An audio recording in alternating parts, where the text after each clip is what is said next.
Well, hello and welcome back to Voice of the Parrot. I'm your host, Shasta Ray, and I am joined in the studio by, oh my gosh, Bug, my newest member of the flock, my English budgie that I just got. He's an exhibition, and I wouldn't say that he's like attached to me yet, but he does climb up and sit on my shoulder, and he steps up really well. He gets anxious in the mornings to be let out of his cage so he can go play with the flock, and he's doing a lot better. Oh my gosh. Zoltan was actually down here in the studio with me for probably a couple hours while I was doing some other stuff, and he was watching TV and chirping and singing, and he had some snacks down here. But I thought maybe I would just bring Bug down here. He's never been to the studio, and he's on the little play stand right here by the recording booth eating some spray millet.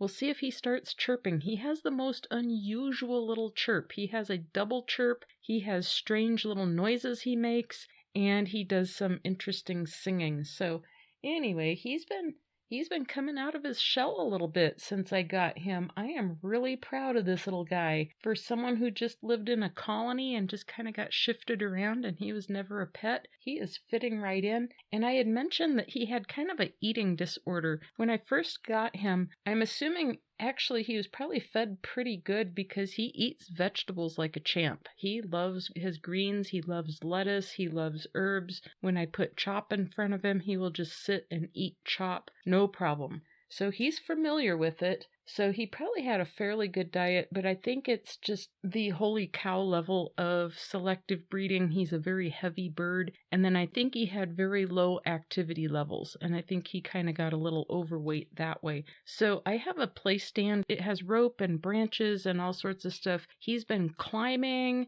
He's been flapping around a little bit. He can get from point A to point B really, really well. What he could not do almost at all the first week I had him, he is now acting like he's always been playing on that play stand almost. So he's getting really familiar with every inch of it, how to go up and down the branches, and he still can't fly, but he's okay.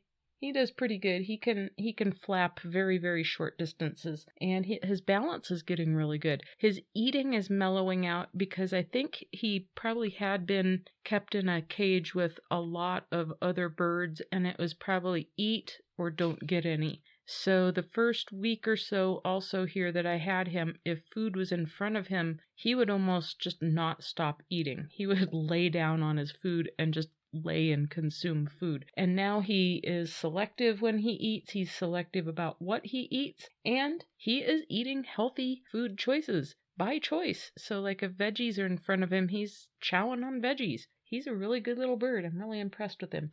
And it was really cute. He was on one shoulder and Murray was on the other shoulder more than once, and Bug actually has kicked him off of my shoulders a couple of times. So he's not very aggressive. It's not a high level of drama by any stretch of the imagination. I just found it interesting he was even bold enough to do that when he doesn't even really know me that well yet. How long have I had you? Even a month? Not even a month. 3 weeks? So yeah, he's been a lot of fun. The regular pet store budgies, and that would be Zoltan, Aggie, Mike, and Cricket, don't seem to recognize him as a budgie. They understand he's a bird, but they don't really recognize him as one of their own. Moose seems to understand he is an English budgie and is more like her, but once the new infatuation the first day wore off, she just kind of, and she hasn't been all that interested in him. She does go hang with him a little bit, but I would say out of all of them, Mike is probably hanging out with him a little bit more than the rest are. And it could just be that he's just mild-mannered and realizes that Bug is mild-mannered also.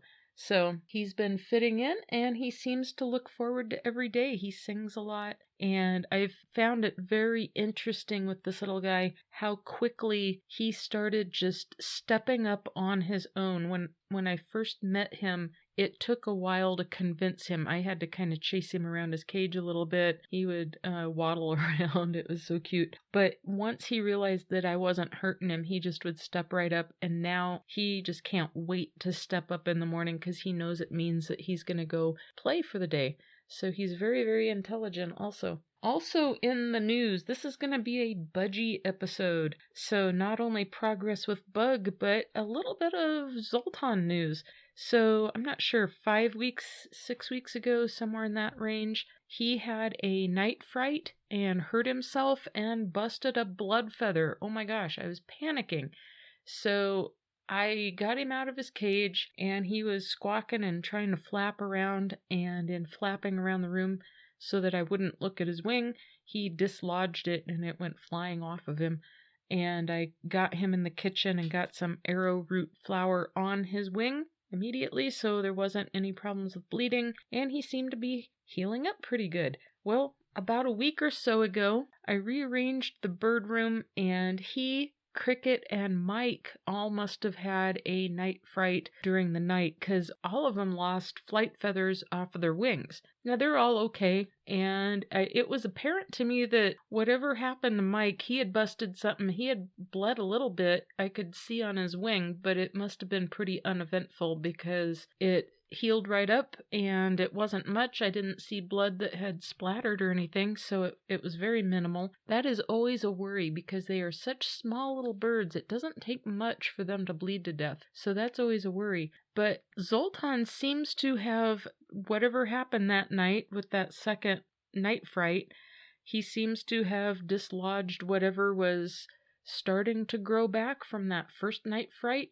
And he actually lost a couple of flight feathers off of his right side, and 2 of them looked like they were just starting to grow in or something, and now he's starting to molt a lot more, so it could have been that he had a night fright when he was molting and just knocked a few things loose. I'm not sure, but at any rate, he has feathers on his left side, and he doesn't have flight feathers on his right side. So he doesn't fly very well right now. He kind of flaps around. And today he flew across the room, landed on me, and sat and gave me the dirty look for a little while. And he has not done this in quite some time. He usually just kind of hangs with the flock, and he's very friendly with me, but he usually doesn't fly over and land on me. He hasn't in probably months. So that's when I decided to bring him downstairs. It seemed like he was just asking to spend time with me, and we hung out down here for a while. He had a lot of fun. And I mention this because I had given him a lot of extra attention during the time that he had lost those feathers, and he knows I care about him very deeply. Even though I've been dumping a lot of time into the baby cockatiel lately, he still knows that he's my little sweetheart, and I just adore him with my entire being. And he was letting me know that he felt the same way, and he wanted to spend some time with me too. He kind of misses me. I think he misses that one-on-one time, and he just loves coming down here. So that got me to thinking that one thing I've wanted to cover on this podcast, and I don't want this to turn into a lecture, I just want it to be some really good food for thought. I see budgies all the time. They land on Craigslist. I know that there's a lot of them in the bird shelters, in the rescues, that sort of thing. And I think it's very easy to get disillusioned with all the cute little endearing videos of budgies out there and how great of pets they are. Plus, they're so cheap and they're so cute, right? That it's easy to think that they are just naturally tame, or they'll be tame as soon as you get them home, or they're going to be like those birds that you see in the videos. And then I think people give up on them all too quickly and get frustrated, and that's when they get rid of them. And there's not a lot out there that really explains in those videos, and the how to tame your budgie videos. There's tons of them out there on YouTube. They show the hand, and they say, put your hand in the cage for a little bit and get your bird used to your presence, and then start feeding it millet, and then get it to step up, and the bird is calm the whole time. Well, what they don't explain is that bird has probably been tame, and it's probably 4 years old, okay? It's a very calm adult bird. Now, you will get some that are just naturally kind of geared towards hanging out with you. Cricket was one of them. I was absolutely floored when that bird just kind of came out of the box from the pet store. I put him in the cage, and that day he was stepping up and coming out, and I walked him around the house with me, and he was just calm and curious, and he's never been scared to death kind of budgie. but they're not all going to be like that. And I think they don't stress enough in those videos that taming a bird can take quite a while. And just because it steps up doesn't mean it's tame. So the whole point to all this is each bird is different. And in order to get that wonderful bird that you can interact with and it plays with you and it likes to hang out with you and it is irritating because it's just up in your business when you're trying to get work done on your computer and it's jumping around on your keyboard and whatever, it takes time and it takes an investment of you to get your bird to that point. And a lot of those really cute little endearing videos that you see, those people may have had that bird for quite some time, and they may not be really relaying how much time they have spent with their bird to get it to that point. Now, also, as Zoltan flapped over to me, I have had a couple of my birds. Now, I don't really push them. Now, all of them will step up. All of them will hang out with me if I ask them to. I can bring them down here to the studio and they'll just ride on my finger down here. They don't freak out or anything. But it took a while to get to that point, and some of them are a little bit more friendly tame than others. Aggie is probably the least tame out of all of my birds, followed by Mike. But all the rest of them love to hang out, and here's my new little exhibition budgie that really doesn't know me in the grand scheme of things, sitting right next to me in a room he's never been in, calm as anything, eating, and he's just chill. So all of these birds are so different, and they've had different levels of time with me, but the one thing they have in common is all of them know that I'm not going to hurt them and that something good is going to come from that interaction with me. And that's a given all the way across the board with all of them. They all know that something good is going to come from that interaction. Either we're going to have fun, or they're going to spend time with their friends, or they're going to go to a cage that they want to be in because there's food I just put in there. Something, right? And there's really good levels of trust going on. I think that that's what's really missing off the internet, off of all the how-tos, off of all the articles. Sometimes you read some of it and it will have some of that common sense, but also I really never see it said that your relationship with your bird is a journey and not a race. And don't push your bird on your time frame, because your bird may not be on your time frame, and it may push it in such a way that it loses trust, right? You're rushing it. You're trying to force the situation. Just don't do that. Enjoy the journey with your bird. Get to know that bird and spend time with your bird. Also, it takes them time, especially if you get one that's a very, very young 6-8-week-old baby from the pet store, whatever. Give it time. By the time you've had that bird a year, if you've been letting it out of its cage for several hours a day, every day, you're present, you're spending time with it, you're talking to it, it knows that you're supplying its food, it's not terrified of you anymore, you're going to start seeing it get a little bit more brave, start taking more interest in what you're doing, checking out what you're doing, all sorts of stuff. That process may take longer if you have more than one bird, because then it's going to probably have more interest in something of its own species before a human. The whole thing can be different from person to person and situation to situation. And so I really just wanted to get that out there and in everybody's eardrums, because I've had Zoltan since early March of 2022. And here again, he was my first parakeet, my first budgie. I've spent a lot of time with him. He and I adore each other, but even so, it's very rare for him to just flap over and land on me, even to this day. He does it on rare occasion, and he kind of goes through phases. There was a point in time where he did it a lot more. He has more friends now. He's more interested in the other birds, but he still likes to see what I'm doing. He still likes to come down here to the studio. He knows he gets special treatment. And I think my entire relationship with him is going to continue to morph and change over time as he gets older and as, we move forward through time together. Same with all of my birds. And with all of that said, I just want this to be inspiration that if anyone out there is frustrated with the taming process, or you're not understanding your bird, keep looking, keep researching, keep spending time with it, keep your patience high and your expectations at whatever the bird wants to present. Let the bird move at its pace, and try to find its special treats and things that it really likes. One thing that's very, very, very helpful if you have a stubborn bird that's not wanting to tame, get it on a really good diet and then find out what its favorite treat is, and do not include that treat in its diet. Use that treat for when you're interacting one-on-one with it, so that the time spent with you has a really special favorite element to the bird. Sometimes the way to its heart is through its stomach. So experiment, see what works, and respect your bird's boundaries also. If it's showing that it's not comfortable with you up in its space for whatever reason, it could be hormonal, it could be just not to that point of being tamed yet, whatever, just keep working with it. And one of your best tools is going to be your voice. Talk to your bird. Read to it. You can read to it if you don't know what to say. You can tell it about your day. You can repeat the same phrase over and over with different expressions.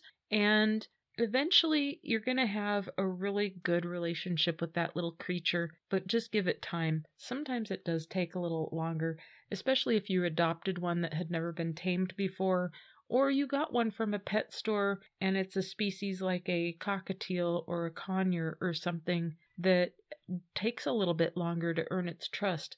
The one thing I can promise you beyond the shadow of a doubt is that it is absolutely worth it. And even if you don't have that perfect bird that's just clinging to you and desperate for your attention, where it's just clamoring over you and landing on your head and landing on your shoulder and wanting to be on you, I can guarantee that the more time you spend around your bird and giving it your attention, not just around it, but give it your attention. They love attention. It's going to be a really useful tool, and you will get there. It's going to be a journey. Here again, you will get there. Be persistent. Take your time. Don't get frustrated, and just learn each other. Get to know each other. It is so worth it. These animals have given me some of the most rewarding moments I can't even begin to describe. Oh my gosh, they give me so many laughs and so many realizations about myself, and they also provide a lot of food for thought. Sometimes you just have realizations about how to interact with others through them. And let go of ego a little bit and just let them be themselves and see where it ends up. But let's try not to let it end up in a situation where you feel like you need to get rid of those birds or that it's impossible to work with it. Here again, learn all you can, spend all the time you can afford with your birds. Sometimes on these busy days in this busy world it makes it difficult and challenging, but you know what? It's worth it. And that bird's really not going to understand when you blow it off for some other reason. It's just going to know that you're off doing something else and it's alone. So try not to make it feel that way. Let it be part of your life. And I think we'll just kind of leave it there. And I hope that encourages everyone to go play with your little feathered friends. Have a good time. Have a great week. And I'm going to conclude by saying, oh my gosh, some of the best times I have had have been with these crazy little creatures. Holy cow, they are so worth it. They make me a better person. They really do. And they are worth the time invested. So before you get frustrated, don't get frustrated. Give your bird more time. Give it a little bit more you. Give it a little bit more patience. And see where it ends up. It is really hard on these little guys to go from home to home and into the shelters and then a new home. It actually almost ensures that they're going to have a life like that because they start getting less and less trust with each new home and they have to readjust all over again. So try to keep that in mind as you venture forward and try to see things from the bird's perspective too. Sometimes that helps. So anyway, go have fun, everyone. Go enjoy your little feathered friends, and by all means, don't forget, these are still wild animals that we're dealing with. You're actually bringing a wild animal into your home and making it your best friend. Sometimes that's a process, and that's okay. Enjoy it for what it is, and let them be a little ray of sunshine in your life, no matter what phase of that friendship is going on. Whether you're at the beginning of it, or you're somewhere in the middle, or it's your best friend, or whatever the case is. And I think I'm going to get Bug up to bed. It's about that time. and we'll catch you next week. Bye-bye.